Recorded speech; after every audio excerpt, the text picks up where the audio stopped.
Hello there, how are you? Welcome back to How I Did It. Okay, my disclaimer, I am not a professional, I am not an electrician, and this is not a how to do it video. This is a how I did it video, with the air quotes now. Alright, anyway. Y'all saw me last week pull my 6-gauge wire through the yellow electrical chase. Now what I'm doing is tying that 6-gauge wire into my double pole 100 amp homeline square D breaker.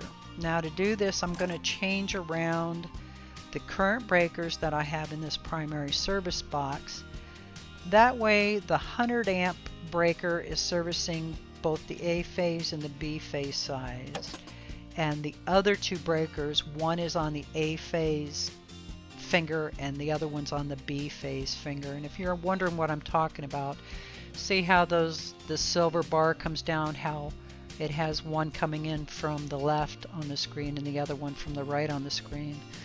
Those are your different phases from what I've understood from my reading.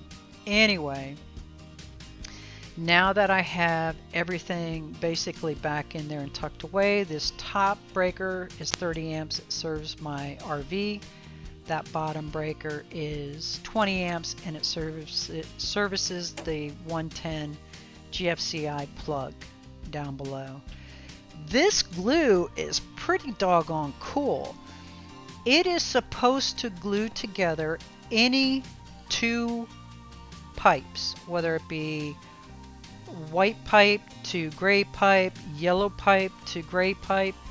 We'll see how well it works. So I glued it onto my yellow electrical chase, and it is an actual gray electrical fitting. 1.5 inches. The yellow electrical chase is 1.5 inches. And as you can see, it's glued, and I did spray paint it off camera just so it's gray to add a visual look like gray conduit. Now that that's drying, it's time to get this knockout out. And I don't know about y'all when you do stuff like this, but man, they always kick my butt. I don't know if professional electricians have a whole series of classes on how to get these things to come out easily, but if y'all know of something other than what I'm doing here, leave it in the comment below, because I really kind of have issues with it. Alright, let's just move on. Everything that I'm using as far as connecting these fittings, they were purchased on the electrical aisle.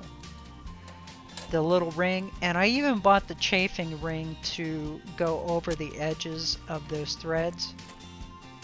That way I didn't have to worry inadvertently about that wire possibly chafing. It shouldn't, but keep it nice and neat inside there, right? That way when people come out and they look at your work, they don't think, what in the heck? Anyway, it took a little bit of finessing to get this pipe with that adapter glued on there down underneath this electrical box, and I guess I inadvertently hit a button and it wasn't record. But it's on. Okay, so you see the locking ring on there, and then now I'm just putting that chafing locking nut on top of it. Again, just trying to keep it semi-professional looking. I left a bunch of extra wire. I wasn't quite sure how it was going to work out. So now it's just going to be a matter of me cutting that extra wire off. Now, just know the wire didn't go to waste. I have a senior neighbor that does recycling. And so anything metal like this that I have, I take to him and he actually recycles it, and that's what him and his wife use to supplement their income. So, I mean, it's a win-win. Strip the wire back, get everything good to go, and then it's just a matter of taking the two black wires, one is marked A phase and one is marked B phase, and putting it on their respective lugs on that 100 amp double pole breaker. The other wire that you see there with the white line on it is your neutral, aka / ground. Now when you go to a sub panel, that's a whole another animal, and we'll get into that next week when I tie, or the week after next when I tie into the other sub panel. Next week I'm going to be tying all of my frost-free hydrants in, and then that way I will have water at multiple locations on the property, which will be absolutely fantastic. So back to the task at hand. Here again, A phase, B phase, they're solid black wires, but they are marked with A phase and B phase. So there's no way to inadvertently get wires mixed up as you go down the daisy chain of sub panels and whatnot around the property. And then simply this 100 amp breaker just rocks in and locks itself in place. It's just the neatest thing. Now, part of why I went with Square D homeline breakers, they're less expensive than the QO breakers. Now, I've used the homeline probably for, I want to say, at least the last 10 to 15 years for any projects that I've done, whether it be changing out breakers at my house, you know, where they were old, say the Federal Pacific, if any of you know Federal Pacific and how bad those are supposed to be for fire. But these were less expensive than using the QO breakers. That's one of the primary reasons that I went with this particular brand. And I started with the homeline from the time I started out here at the off-grid properties.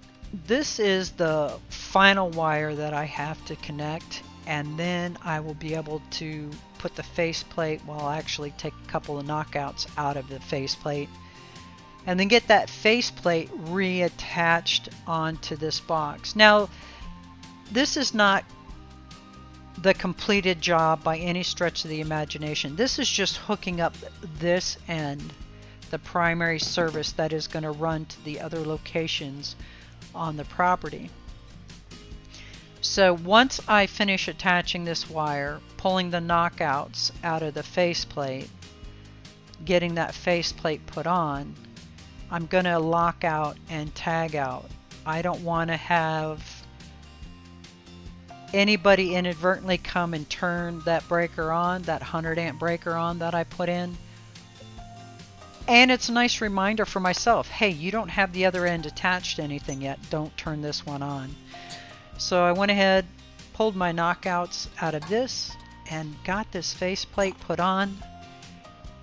I was so tickled with how everything came together and how nice this ended up looking once it was all said and done. And again, this is a solid 1.5 inch chase from this primary service electrical box all the way over to the sub panel. It is just great the way it came out. I am just so happy with it. So here I'm simply labeling what my breakers are. So if somebody comes in here at a glance, they will know what I have working. But on top of that, I am locking out, tagging out. I don't want somebody to inadvertently, including myself, come over here and say, oh, hey, let's just flip this breaker, and then end up having somebody get electrocuted. So a simple piece of tape across it. Is it a true lockout? No, but it's pretty darn good. You have to move the tape to actually turn that breaker on. And at this point, I can go ahead and just turn my service back on. That way I have power down to my regular 110 plug, and I have 110 power to run into my RV to keep the refrigerator running and the AC running. I mean, it's really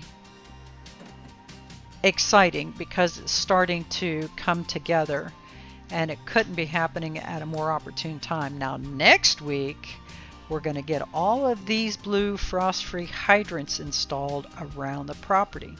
Alrighty then, I want to thank you all for stopping by. Have an absolutely wonderful and blessed week. I'll see you next time.